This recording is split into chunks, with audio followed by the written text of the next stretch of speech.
What's good? It's your boy Wando, and we back with another video. Look, man, today it should be an exciting video. I'm not gonna lie, bro. We got the 10 most clutchest plays NBA history, bro.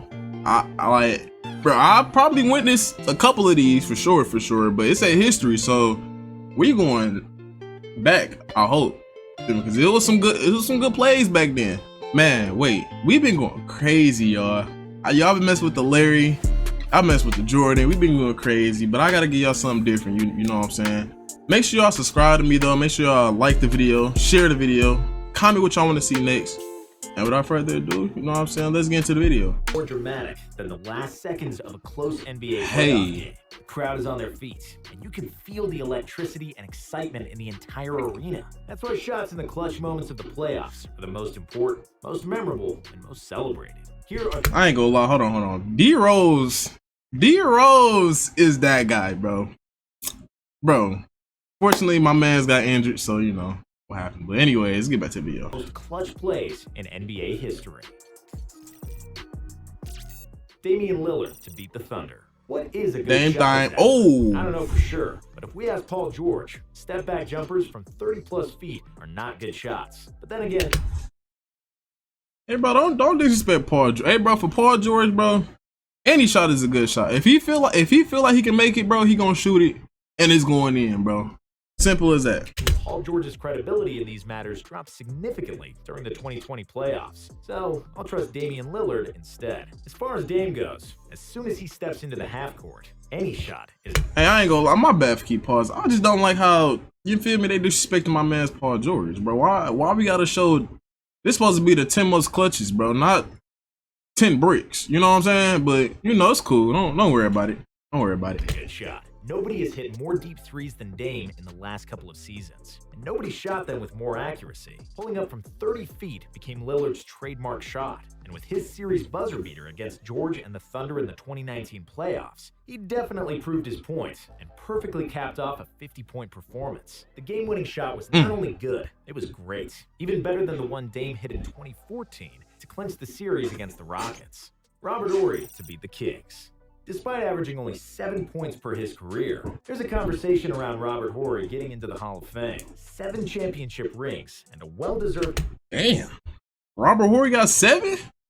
It is people like him that got a lot of rings, bro.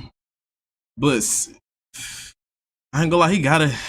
I mean, I would throw him in the Hall of Fame if I was the head honcho in that bitch. I mean, he got 7 rings, bro. What more can you say? Like, it's people in the Hall of Fame without any ring, so why not have Robert Horry in the Hall of Fame? He have 7 of them. I don't know.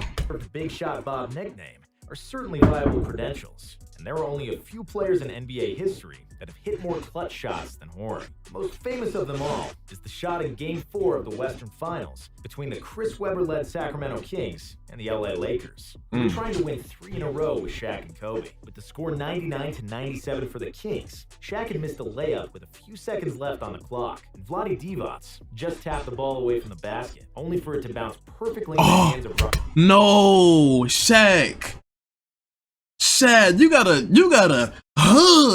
yam that, bro. What is you doing? Robert Horry at the 3-point line. Big Shot Bob proved his nickname once again and made the buzzer beater. Oh, he saved it.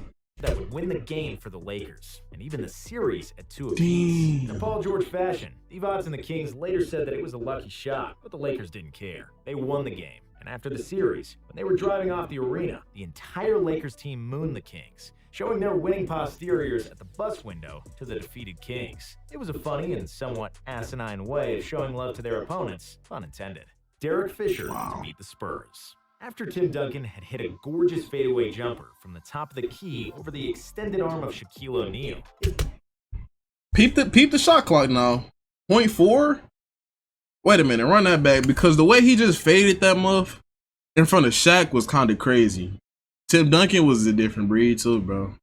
Gorgeous fadeaway jumper from the top of the key over the extended arm of Shaquille O'Neal. It seemed like the Spurs had won the Game 5 of the Western Conference Semis. That would give them a commanding 3-2 lead in the series. There were only 0.4 seconds left on the shot clock, and it seemed impossible that the Lakers would even get to take the shot off in time, let alone make it. But then Derek Fisher received the ball facing away from the basket and proved that 4 attempts. Nigga, stop playing with him, man.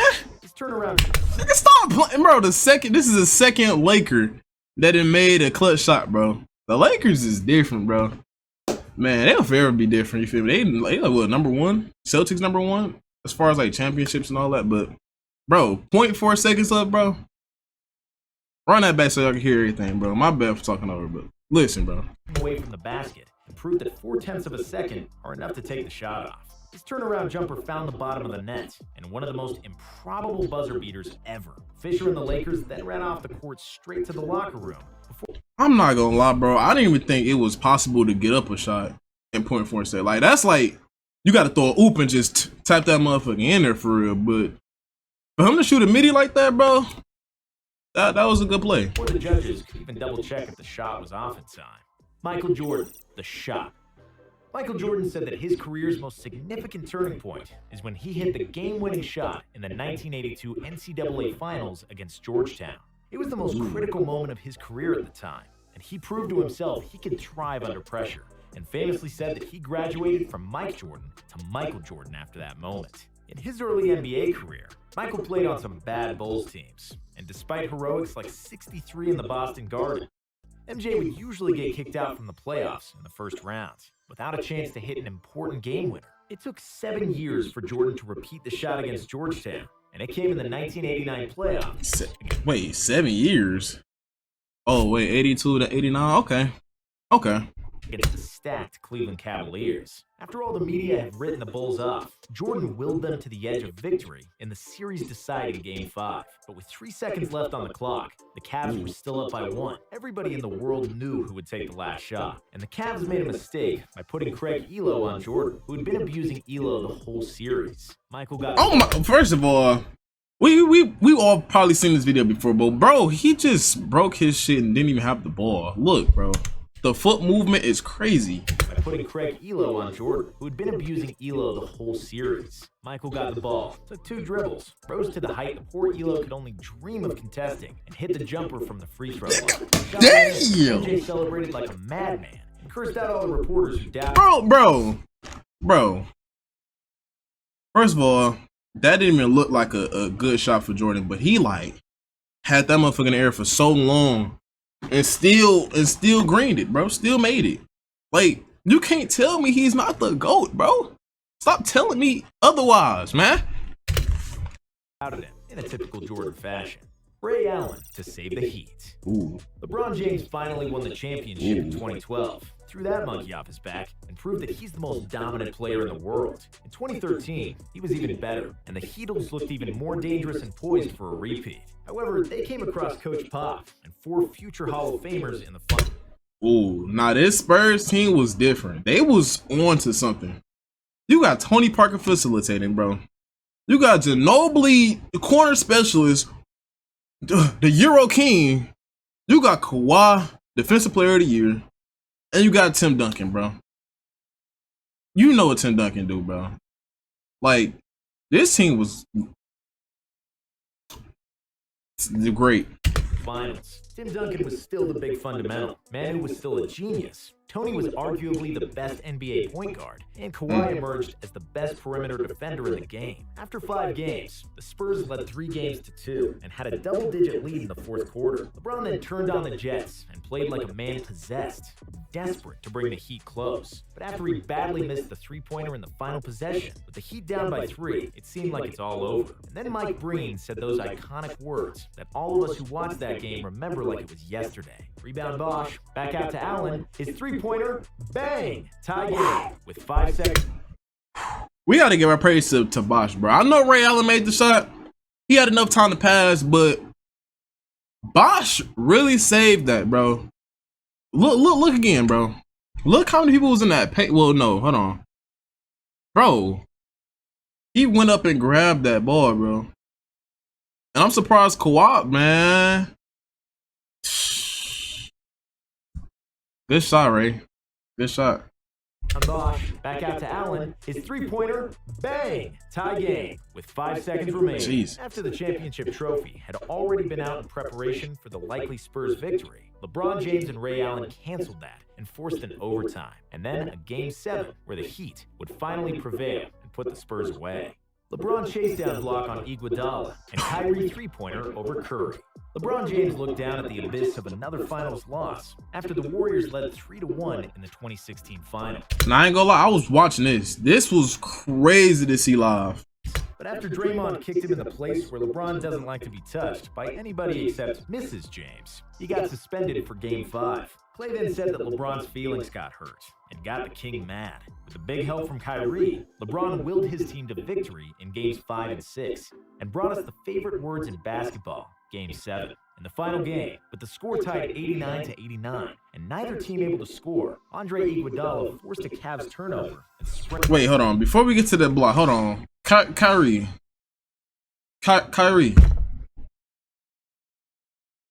Is that Bron open in the corner? Kyrie. Come on, bro. And neither team able to score. Andre Iguodala forced a Cavs turnover and sprinted for a layup. LeBron was at least 10 feet behind him at the start of the play, but with an inhuman effort. Everybody thought it was goaltending, bro. Everybody thought it. Everybody thought the Warriors was gonna pull this off, bro. LeBron, give him his flowers, bro. He tried really hard and he prevailed. Give him his flowers, bro. He came out of nowhere and blocked the shot. There were still 2 minutes left to play, but it was still a huge momentum shifter that stopped the Warriors from getting away when the Cavs were. So wait. So it would have been any different if he would have just dunked it. Do y'all feel like LeBron would have still blocked it if he would have just a quick little yammer? Cause we all know Iggy, bro. Iggy is very athletic, bro. We know how he really get for real. Would have been different, bro, if he would have just went up for a quick dunk. Posterized JR. Like, I don't know, bro. That's my thought process. Like, seeing this live and like rewatching it after like a couple of weeks, I'm like, what if he would have just dunked it? What if he would have? But enough with the what ifs, bro. They lost. You know what I'm saying? LeBron won. Come on. Offensively. And then at the last minute, LeBron trustingly gave the ball to Kyrie and let him cook. Arguably the best ball handler in league history, created separation against Steph Curry and sank the biggest three of his career. See, that picture is wild. Not gonna lie. See, that's where they messed up. Curry on Kyrie? Come on now. There's not really much you can do, bro. It's Kyrie. It's Kyrie. Even with Kawhi on Kyrie, like it's not much you can do. Which would prove to be the clincher for the first Cavaliers title in the NBA. Michael Jordan, the last shot. In the last Bulls timeout of the 1998 finals, Phil Jackson and Jordan perfectly predicted the Jazz play and got ready to counter. The score was 86-85 for Utah, and they had the possession. After a couple of screens, John Stockton dumped the ball to the left block for Karl Malone to go to work. Wait, the IQ for Jordan is crazy because them two, John Stockton and the big man, bro, you already know they about to have the ball in their hand. It's the Jazz. Come on now. We all know they was a dynamic duo on that team. So for Jordan and the coach to think like, okay, we gonna send you over there and get that steal. Cool. Bro, that was smart. After a couple of screens, John Stockton dumped the ball to the left block for Karl Malone to go to work, like countless times before. But this time, Jordan was ready to pounce, and he snatched the ball from Malone's hands and led a counterattack at the unsettled defense. Phil was smart not to call a timeout and not let one of the most clutch players in history do what he does best. Imagine, bro. You got one timeout left. Jordan with the ball in your hand. Just imagine, bro. Like, my heart would be like, bro, and we in the finals, bro? Like, just think about that. That is crazy. But I trust Jordan. I'll trust Jordan for the last shot of my life. Over anybody. I ain't gonna lie to you. The stuff I didn't see him pull off, bro, you gotta put the ball in his hands immediately. Get out his way. Michael dribbled just inside the three-point line faked Byron Russell to go right, slightly helping him on his way with his left hand. He brought the ball back, rose up, and the ball swished. It was the perfect sequence that further cemented Jordan's legacy. And after the Jazz missed the last shot, MJ was celebrating his 6th title in another iconic moment. Wow, bro. I feel like even if Jordan would have shot in his face, he would have made it. Like, I don't feel like it would have been any different, regardless of the push off. And then wait, who shot that last shot for the Jazz? Was that John? You got 3 seconds up, bro. But I mean, in game, it might seem a little faster, but like, I don't know too much about John to be even talking, bro. Like, was he even a shooter? I know he like a turnover king for real, but was he really lethal in shooting? I don't know. After the Jazz missed the last shot, MJ was celebrating It was his close. title in another iconic moment. Kobe to beat the Suns. Kobe Bryant grew up idolizing Michael Jordan and dreamed of repeating all those game winners he saw Mike hit in his career. When Kobe first got the opportunity to do so as a rookie, he royally failed, hitting 4 air balls in a row against Utah in '97. And even though he proved to be clutch numerous times in the regular season, where he still holds the record with 7 game-winning buzzer beaters, his only buzzer beater in the playoffs came against Phoenix in the first round of the 2006 playoffs. After a Steve Nash turnover in the final seconds of regulation, Kobe tied the game and sent it to overtime. With just 6 seconds left in the OT, Kobe got the ball at midcourt after a jump ball. He dribbled to his sweet spot on the right elbow, created separation with a body feint, and then hit a beautiful mid-range. Y'all already know Kobe not passing the ball, bro. Just like Jordan, bro.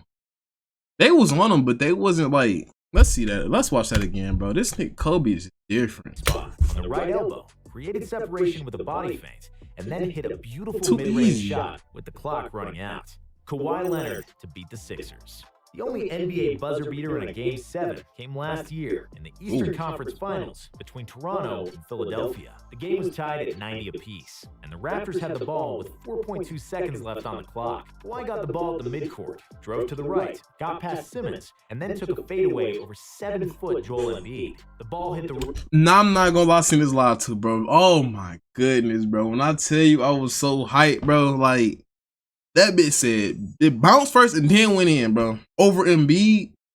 Like, you know how big Embiid is, bro? Like, that was probably the most toughest shot he probably had taken in his career. Hands down, bro.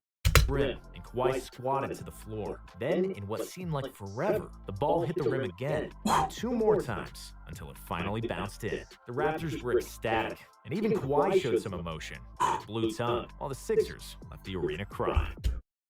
Embiid, bro, the Sixers are good. But that shot tore them up, bro. That's crazy. Magic Johnson skyhook against the Celtics. Magic Johnson didn't have a great jump shot for the majority of his career, but he was still one of the most effective and efficient players ever at his position. His 52% career field goal percentage is one of the best marks ever for a point guard, along with a very respectable 85% from the free throw line. Magic rarely shot threes and deep twos, simply because he didn't need to. With a 6'9" frame, he was built like a power forward, and most of his shots came from the paint, where he had a soft touch and a wide arsenal of moves. In the '87 finals against the Celtics, he took a page out of Kareem's book and won the game with a beautiful skyhook over 3 defenders, and once again proved Over 3 defenders, bro.